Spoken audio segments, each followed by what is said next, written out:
Hello दोस्तों, नमस्कार। मैं रोहित मोदगल अपने चैनल में आपको बहुत बहुत स्वागत करता हूँ।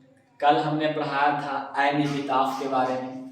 ऐन एपिताफ के बारे में पढ़ाया था और इसके लेखक कौन है, यानी लेखक इंट्रोडक्शन के बारे में पढ़ाया था और साथ ही साथ इस कविता के बारे में बताया था। यह कविता कैसी है और लेखक कैसे हैं, लेखक को किस नाम से जाना जाता है, इस बारे में बताया था। आज मैं आपको इस कविता का line by line explanation Hindi के साथ में बताऊंगा। आप केवल ध्यान से सुनते रहिएगा, आप ध्यान से सुनिएगा। मैं ये गारंटी लेता हूँ कि आपको क्लास में ही याद हो जाएगा। आप मात्र 10 मिनट सुनिए, आपसे टोटल ऑब्जेक्टिव बनेगा। आप ध्यान से सुनते रहिएगा। यहाँ सॉल्यूशन भी होगा, ऑब्जेक्टिव का सॉल्यूशन भी कराया जाएगा, इसलिए आप ध्यान से अभी सुनते रहिए। आप सिर्फ एक्सप्लेनेशन को सुनिए। मैंने इंट्रोडक्शन क्लास में बताया था कि मेरा क्लास का आप एक्सप्लेनेशन सुनिए, ऑब्जेक्टिव आपसे खुद डील होगा। उसी प्रकार से मैं आज अपना एक्सप्लेनेशन शुरू कर रहा हूँ। पहला जो है कहता है, here lies a most beautiful lady. कहता है हेयर मतलब यहाँ, हेयर मतलब यहाँ, लाइज लेटी हुई, ए एक, मोस्ट ब्यूटीफुल बहुत खूबसूरत, लेडी औरत। यानी बोलने का मतलब हुआ कि यहाँ लेटी हुई है एक बहुत खूबसूरत महिला। लाइट ऑफ अ स्टेप, हल्के थे कदम। हल्का कदम था किसका? उस महिला का जो लेटी हुई थी। यानी लाइट ऑफ अ स्टेप, हल्के थे कदम। एंड हार्ट वाज सी, और दिल भी था कैसा? हल्का। यानी उस महिला का दिल भी कैसा था? हल्का। कहता आई थिंक, मैं मानता हूँ, मैं मानता हूँ। तो किसे मानता हूँ? यानी लेखक मानते हैं। किसको मानते हैं? उस औरत को मानते हैं जिस औरत से वह प्रेम करते थे।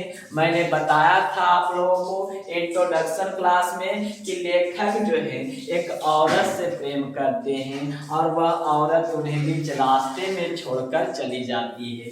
कहते हैं आई थिंक, मैं मानता हूँ उसे। सी वाज द, यानी वह थी, द मोस्ट ब्यूटीफुल लेडी, बहुत खूबसूरत औरत। लेखक कहते हैं कि मैं मानता हूँ उसे, बहुत खूबसूरत औरत। डैट इवन, जो कभी वाज इन द, हुई थी वेस्ट कंट्री। कहता है जो कभी पश्चिमी देशों में हुई थी। कहते हैं लेखक डैट इवन, जो कभी, वाज इन द, हुई थी, इन द वेस्ट कंट्री, यानी पश्चिमी देशों में हुई थी। कहता है बट पोएट फील्स, लेकिन कवि सोचते हैं। यह कवि है, केवल सुंदरता के बारे में तो बताएंगे नहीं। उस औरत को सुंदर मानते थे, लेकिन कवि सोचते हैं।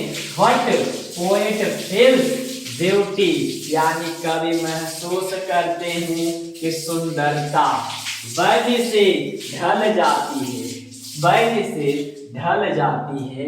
ब्यूटी पासेस, सुंदरता गुजर जाती है। हाउ इवर रेयर, यानी यद्यपि, रेयर इट बी, यह विरल से विरल सुंदरता क्यों नहीं हो, अनुपम से अनुपम सुंदरता क्यों नहीं हो, यह सुंदरता ढल जाती है, समाप्त हो जाती है समय गुजरने के साथ। यानी कहता एंड व्हेन आई क्रम्बल, जब मैं मर जाऊंगा।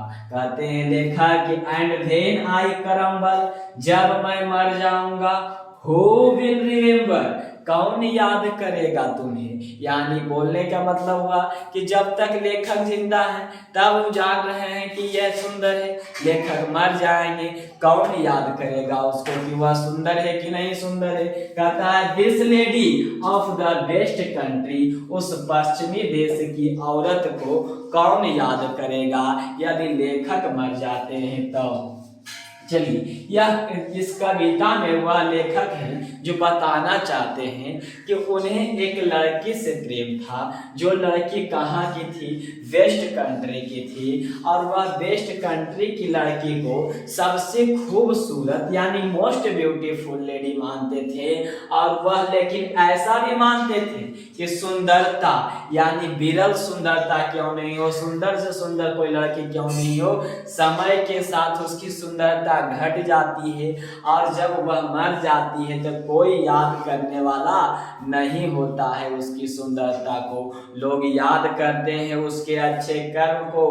मान लिया जाए अभी आपके पापा का बाल झड़ गया होगा, लेकिन आप अपने बचपन का फोटो देखिए, पापा का बचपन का फोटो आपसे भी स्मार्ट लगते होंगे, लेकिन अब उनकी सुंदरता ढल गई यानी समय के साथ समाप्त हो गई उनकी सुंदरता।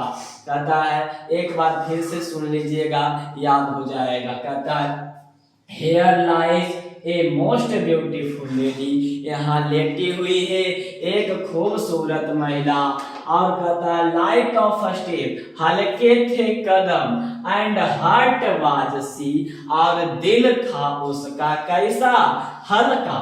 कहता आई थिंक, मैं मानता हूं यानी लेखक मानते हैं, सी बाजदा, वह थी मोस्ट ब्यूटीफुल लेडी यानी बहुत खूबसूरत औरत, डैट इवर, जो कभी, was in the west country, जो कभी हुई थी पश्चिमी देशों में, वट पोएट फील्स, लेकिन कभी सोचते हैं, महसूस करते हैं कि ब्यूटी यानी सुंदरता, वैनिसेस, ढल जाती है, ब्यूटी पासिस, गुजर जाती है, सुंदरता ढल जाती है, गुजर जाती है। हाउएवर, यद्यपि, रेयर रेयर इट बी, अनुपम से अनुपम सुंदरता, सुंदर से सुंदर क्यों नहीं हो, इट बी यानी वह ढल जाएगी, समाप्त हो जाएगी। एंड वेन आई क्रम्बल, और जब मैं मर जाऊंगा, लेखक सोचते हैं कि जब मैं मर जाऊंगा, Who will remember, कौन याद करेगा किसको, this lady of west country, उस पश्चिमी देश की औरत को। इतना समझ में आया होगा बाबू, तो आगे दूसरों को बताइएगा। Thank you.